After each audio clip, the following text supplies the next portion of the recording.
Exam आ गए, मैं पढ़ाई नहीं कर पाया, सारा टाइम मेरा चला गया। अब मैं क्या करूं? अब क्या करूं? कैसे पढूं? इतना कम टाइम है, कैसे सिलेबस कंप्लीट करूं? कैसे याद करूं? मैं कैसे रिवीजन करूं? कुछ आइडिया मिले, कुछ मोटिवेशन मिले तो मैं स्टार्ट करूं। स्टार्ट करोगे?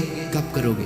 जब तुम्हारे एग्जाम खत्म हो जाएंगे या फिर जब बुरी तरीके से फेल हो जाओगे। दोस्तों, पूरे साल आपने जो भी किया उसे भूल जाओ। जितना टाइम वेस्ट हो गया उसे छोड़ दो। अब जितना भी टाइम बचा है अपने आप से ये प्रॉमिस कर लो कि अब मुझे पढ़ना है। चाहे मन हो ना हो, नींद आए, आलस आए, मुझे मेरे दोस्त बुलाए या फिर गर्लफ्रेंड की याद आए, मुझे और कुछ नहीं करना, मुझे बस पढ़ना है। मोबाइल बाद में चला लूंगा, दोस्तों से बाद में मिल लूंगा, अभी मेरे एग्जाम मेरे सर पर है और मुझे बस पढ़ना है। एक बात याद रखना, तुम्हारी फीस जिस पैसे से भरी जाती है वो सिर्फ कागज के टुकड़े नहीं होते, बल्कि उसमें तुम्हारे माँ बाप के खून पसीने के कतरे भी होते हैं। और तुम इतने बेगैरत तो नहीं हो जो उनके खून पसीने को बेकार जाने दो। कुछ ऐसा कर दिखाओ कि उन्हें तुम पर गर्व हो और वो सर उठाकर गर्व से कहे कि हाँ, मेरे बच्चे ने मेरा नाम रोशन कर दिया है। क्यों नहीं देख पाते तुम उनकी उम्मीदों को जो उन्हें तुमसे है? क्यों नहीं दिखती तुम्हें उनकी मेहनत जो वो रात दिन करते हैं सिर्फ और सिर्फ तुम्हारा भविष्य बनाने के लिए? क्योंकि तुम्हारी आंखों के सामने से फोन नहीं हटता, तुम्हारे दिमाग में तो बस रील के ख्याल चलते हैं। मैं कहता हूँ बंद कर दो इस फोन को, दूर हो जाओ सारे दोस्तों से और भूल जाओ अपनी गर्लफ्रेंड को, और पूरा फोकस, पूरा दिमाग बस किताबों पे लगाओ। मत देखो कोई भी वीडियो, बल्कि ये वीडियो भी चाहो तो यहीं छोड़ दो और जाओ पढ़ो, किताबें पढ़ो, अपना सिलेबस कंप्लीट करो। अपने आप से प्रॉमिस करो कि अब मैं अपना फोन एग्जाम के बाद ही देखूंगा, दोस्तों से एग्जाम के बाद ही मिलूंगा। यार, अपने माँ बाप के सेक्रीफाइस को समझो, उनकी उम्मीदों को, उनके सपनों को तोड़ो मत। सोचो अगर तुम फेल हो गए तो किस मुंह से जाओगे उस बाप के सामने जिसने रात दिन एक कर दी तुम्हारी फीस के लिए पैसा कमाने में? कैसे नजरें मिलाओगे अपनी उस माँ से जो तुम्हारे लिए सब कुछ तुम्हारे कहने से पहले तैयार कर देती है? सोचो अगर पढ़ाई नहीं करोगे तो क्या करोगे, क्या बनोगे? क्योंकि हर सक्सेस का रास्ता किताबों में है और तुम इन किताबों से ही भाग रहे हो। कैसे बनाओगे अपने सपनों का वो घर जब तुम लाइफ में कुछ बन ही नहीं पाओगे? कैसे जियोगे अपनी ड्रीम लाइफ जब 2 वक्त की रोटी कमाने पर मजबूर हो जाओगे? इसलिए कहता हूँ अब भी वक्त है, संभल जाओ, सुधर जाओ और लगा लो दिल इन किताबों से जिनके लिए तुम्हारे दिल में नफरत भरी पड़ी है। भूल जाओ उन सारी डिस्ट्रैक्शन को जो तुम्हें पढ़ाई से दूर करती है। याद रखो, तुम्हें सिर्फ तुम्हारे नहीं बल्कि अपने माँ बाप के सपने भी पूरे करने हैं। अब और तुम्हें उन पर बोझ नहीं बनना, बल्कि अब उनकी जिम्मेदारी अपने कंधों पे लेनी है। चाहे कितनी मेहनत करनी पड़े करो, चाहे कितना ही पढ़ना पड़े पढ़ो, बस खुद को एक अच्छा और सफल इंसान बनाकर ही रुकना। तुम कर सकते हो, दुनिया में ऐसा कुछ भी नहीं कि तुम ना कर पाओ। बस खुद को मजबूत इरादों वाला इंसान बना लो, अपना इरादा मजबूत कर लो। मुझे पढ़ना है, मुझे पढ़ना है और मुझे टॉप करना है, करना ही है, हर हाल में, हर कीमत पे। All the very best for your upcoming exam.